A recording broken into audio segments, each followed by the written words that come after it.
ici sur les morts.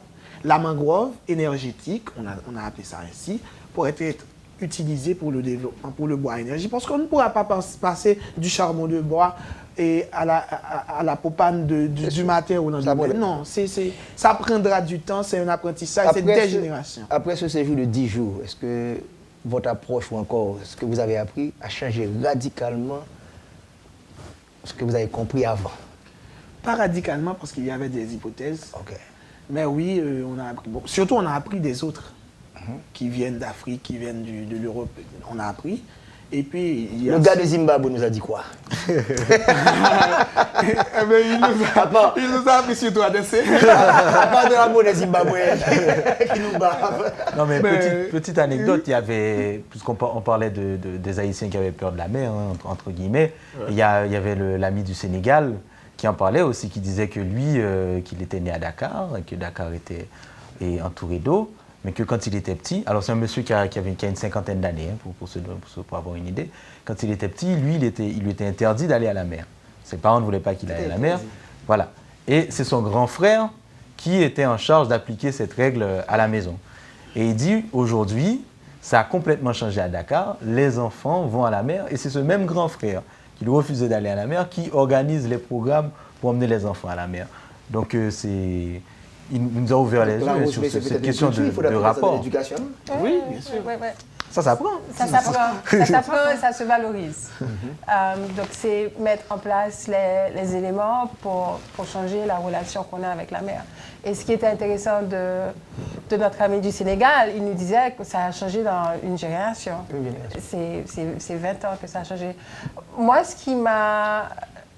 Moi, du CIAD qui a organisé cet événement-là, je me suis un peu croisé les bras en disant j'espère que la magie va prendre. Et moi, j'étais surpris par la façon de concevoir ces différents univers, les relations entre la Morne, la Plaine, le littoral, que ces équipes-là nous ont offert. Il y a des équipes qui nous ont offert des grilles d'analyse. Comment lire ce territoire-là et comment identifier des points stratégiques où il faut intervenir. Il y a un groupe qui est venu avec l'idée de systématiquement identifier des points magiques sur ce territoire. Et ça peut être un point de patrimoine, ça peut être un point qui a une vue phénoménale.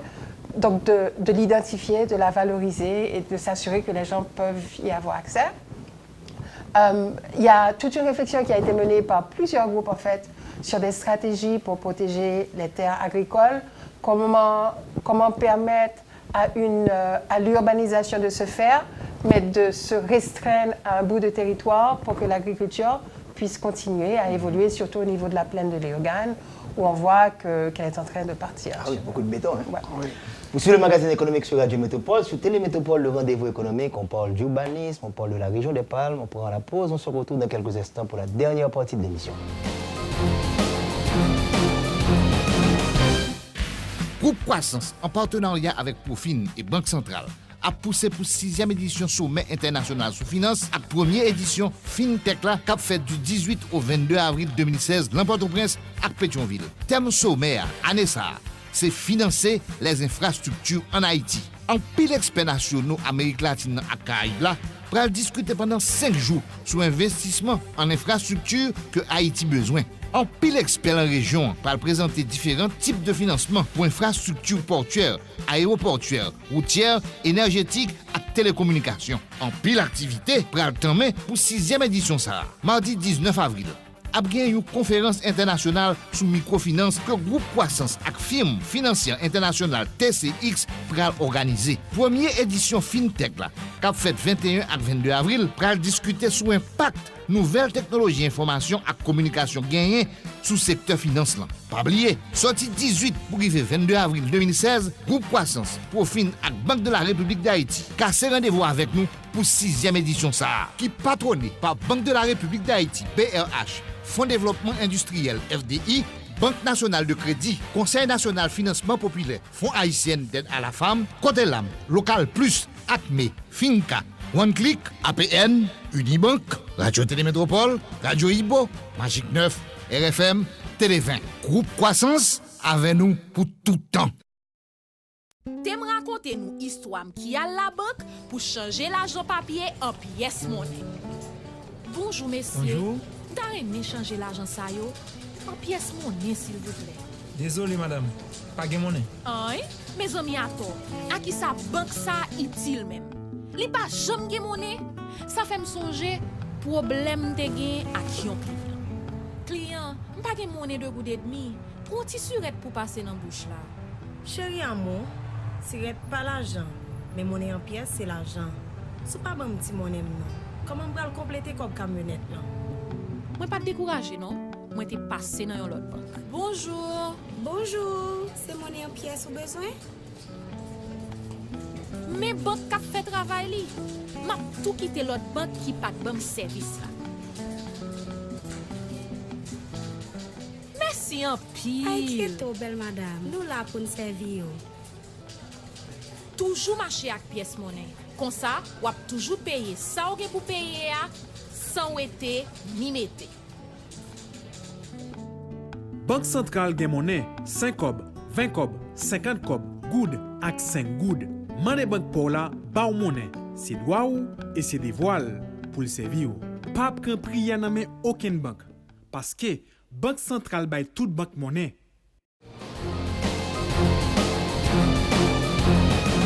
Vous suivez le magazine économique sur Radio Métropole chaque dimanche à 3h, sur Télémétropole, le rendez-vous économique le dimanche soir à 7h. Nous parlons d'urbanisme, nous parlons des palmes, donc l'expérience a été extrêmement intéressante, mes amis, semble-t-il. Vous avez invité. Mais tu as participé à ça? Non, mais tu as mené une conférence? À manger à Mounio, sur le terrain. On va passer à la prochaine fois, je suis sûre qu'il y aura... Vous allez reproduire ça? On va avoir d'autres expériences d'atelier. Il y a, globalement, dans le monde de l'urbanisme, on réfléchit à des formes de travail qui permettent vraiment d'avoir cette transversalité. Et au niveau, je sais qu'avec la conférence de Habitatoire, il y a un grand mouvement qui va faire le plaidoyer pour qu'on crée des laboratoires urbains dans chaque pays.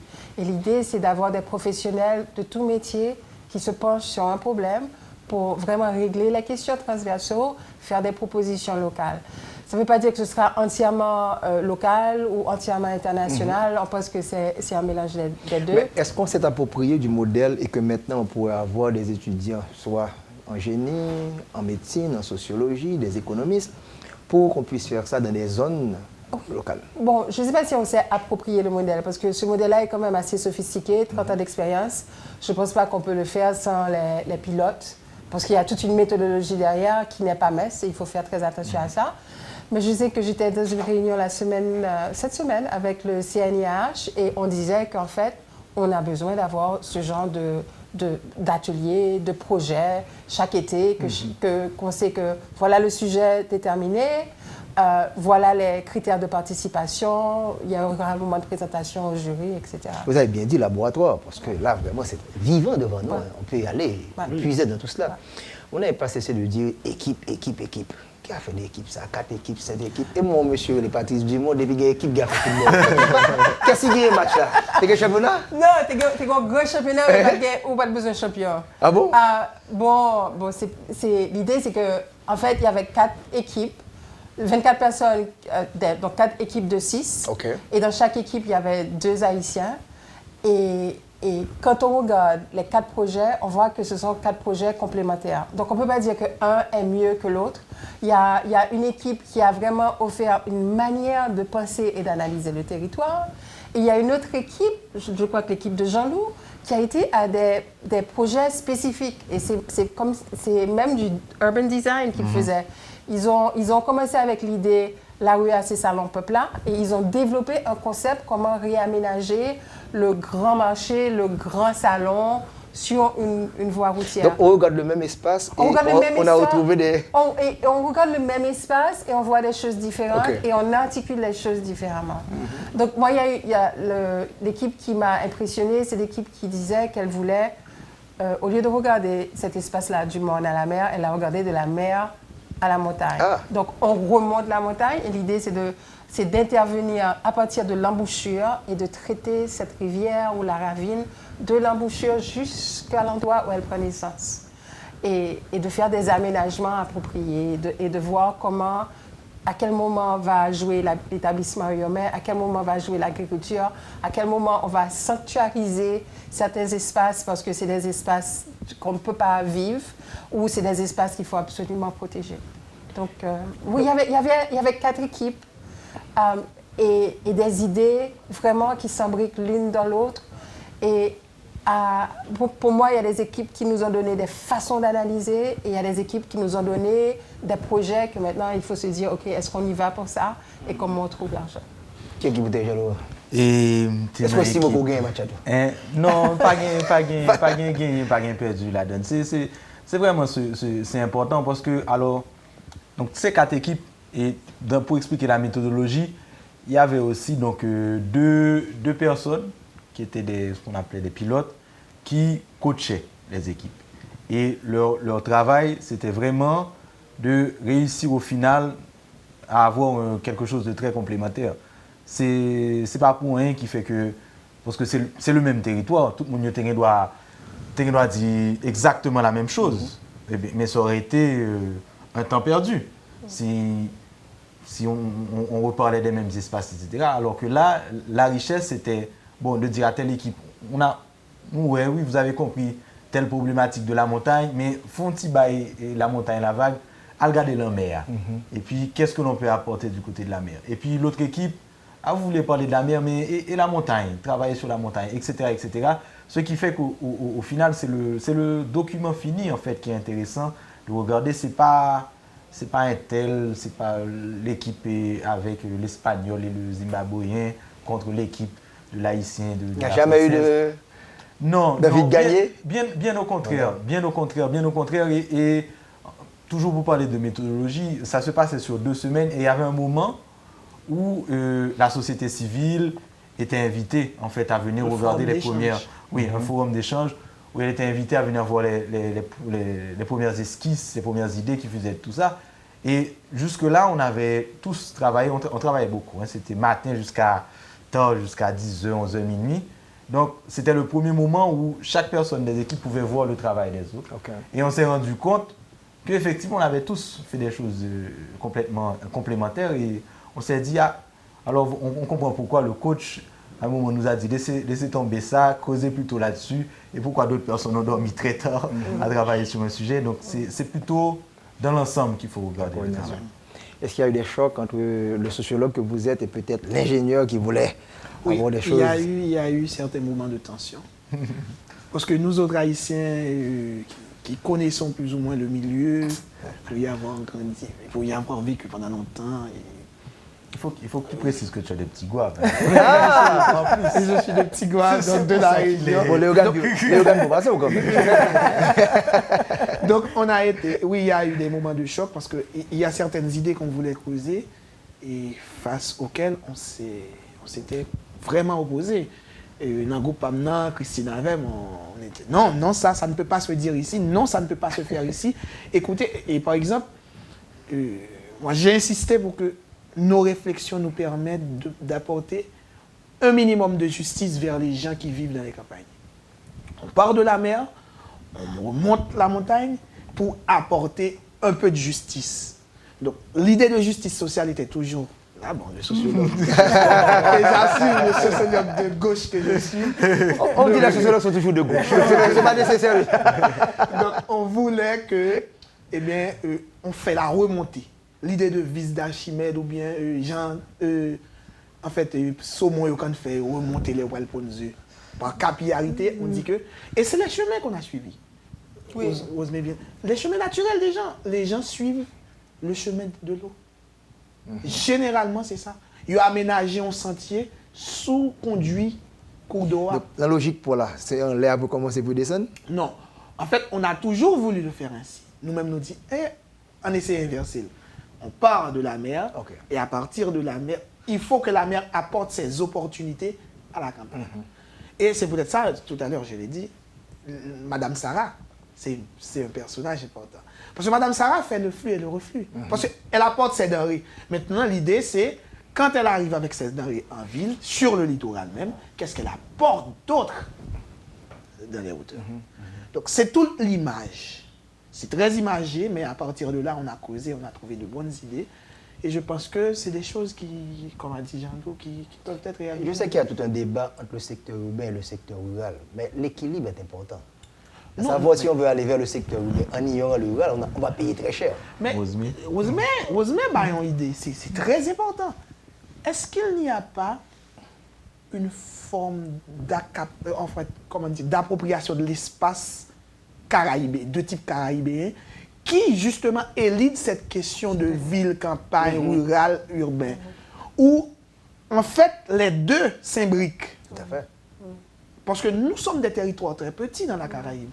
Donc, quand on quitte la mer, là, pas pour jouer maintenant. Exactement. Donc, du coup, l'idée maintenant, et je pense que c'est peut-être le paradigme à creuser maintenant, les sciences sociales haïtiennes doivent creuser, c'est l'idée d'un mode d'habitat, un modèle d'appropriation de l'espace caraïbéen, de type caribéen, qui finit avec question ville-campagne. Parce qu'on a fait, des sociologues urbains réfléchissent sur des urbanistes réfléchissent sur les campagnes, des ingénieurs, des agronomes qui réfléchissent sur la ville. Donc, je pense que c'est le l'habitat, c'est fondamental. Il faut vraiment y penser. C'est le paradigme qu'il faut creuser. Les théoriciens, nous-mêmes qui avons fait recherche, c'est par là qu'il faut aller. Rosemary, je t'ai vu regarder ces jeunes, c'est comme si j'aimerais avoir leur âge. Non, c'est pas avoir leur âge, c'est de voir que, en fait, il y a une génération qui monte et cette génération est formidable. Il y a de l'avenir? Il y a de l'avenir. Il y a de l'avenir. Nous, on a trouvé 8 Haïtiens, on aurait pu trouver 24 Haïtiens pour le faire. Et il y a une génération qui monte, qui est vraiment qui est intéressée, qui veut produire, qui veut réfléchir, qui veut rester en Haïti, qui veut transformer Haïti. Et les gens de ma génération, c'est de leur donner les échelons nécessaires pour qu'ils puissent monter, quoi. Donc, t'as pas besoin de support pour tout ça? Oui, j'ai besoin de support pour tout ça. Bon, pour cette activité-là... Je suppose que le budget national prend ça en considération, c'est pas ça? Bon, il y a un mélange de budget et il y a un mélange aussi de dédication et de volontarisme. Les gens qui sont venus, c'est pur volontariat. On a payé leur hôtel, on les a nourris, c'est tout. Mais pour monter cette activité, qui est quand même une activité un peu chère, c'est un des meilleurs ateliers au monde. Nous, on a reçu le support de l'Agence française de développement, l'AFD, et de l'Union européenne, qui nous ont permis d'innover. Ils nous ont dit, OK, vous voulez faire de l'innovation, on vous fait confiance, allez-y. Et ça, on n'a pas ça souvent. Donc, pour tous les autres bailleurs, c'est quelque chose à promouvoir. Et on a reçu un petit support du gouvernement haïtien à travers les activités du SIAD, mais on a eu beaucoup de support psychologique et beaucoup de support technique des ministères de TPTC, du ministère de l'Agriculture, du ministère des Finances. Faire venir des cadres, de hauts cadres, pour faire des conférences, accompagner les équipes sur le terrain, faire partie du jury, c'est aussi une contribution. Ce transfert de connaissances pourra se faire avec les nouveaux maires qui arrivent dans cette zone? On espère. Donc, il y a tout un programme pour la suite à donner qu'on doit monter dans les prochaines semaines, la vulgarisation de ce document-là, et puis aussi un processus pour décider c'est quoi la priorisation, qu'est-ce qu'on prend, qu'est-ce qu'on ne prend pas, et puis faire tout le service après-vente qui peut être fait. Jeune sociologue, dis-nous ce qui vous a vraiment frappé dans cette expérience.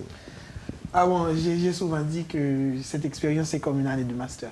Ah ouais. J'ai beaucoup appris. Non, et en 2 semaines, on a vraiment fait du bon. Et puis, c'est la transversalité des regards. Il y a l'ingénieur, il y a l'architecte. Donc, tout ça nous donne un foisonnement d'idées assez intéressant. Et en plus, donner ce document en 2 semaines. Ah oui. Parce que j'ai reçu le document, il dit waouh! En 2 semaines, donc c'était extraordinaire. Moi, j'ai beaucoup appris et ça, il faut le faire. Il faut reproduire ça ici. Je ne sais pas comment, je ne sais pas quand, mais il faut. C'est une nécessité qu'on arrive à produire ces genres de connaissances. Tiens, Laurent. Moi, la même chose. C'était une expérience très intense, très enrichissante, je l'ai dit en introduction. Et on apprend à être efficace, puisque quand il dit 2 semaines, mais ce n'est pas vraiment 2 semaines, il y a 3 jours de conférence, 3 jours de terrain. En fait, c'est plus 3 jours de réflexion, 3 jours de production, donc il faut savoir ce vers quoi on va, et puis humilité, savoir écouter les autres, puisque pluridisciplinarité, ça veut dire chacun très convaincu que c'est par son métier, par son secteur d'activité, que le changement va arriver. Donc, si tout le monde part sur ce principe, on n'aboutit à rien. C'est plutôt comment faire place à l'autre pour construire une idée vraiment intéressante. Et pour finir, quelques noms qu'on pourrait citer qui ne sont pas avec nous là. Oui, je peux citer... Même si vous oubliez quelques-uns. Adli Célestin, je peux citer Jean-Philippe Viala, Christine Stevenson, Gerda Saint-Just, Similien Félicien, et puis j'oublie quelqu'un d'autre. Il y avait quelqu'un d'autre, Thalès Louis, de l'équipe haïtienne. On peut oublier le nom de Michel Auguin, pas de problème. La bosse. Voilà, chers amis, ça a été un grand plaisir. À la semaine prochaine. On m'a dit de rappeler Jean-Marie Théodate. Oh oui, Jean-Marie Théodate. Jean-Marie Théodate et Kissner Farrell. Je suis avec vous. Ciao, à la semaine prochaine.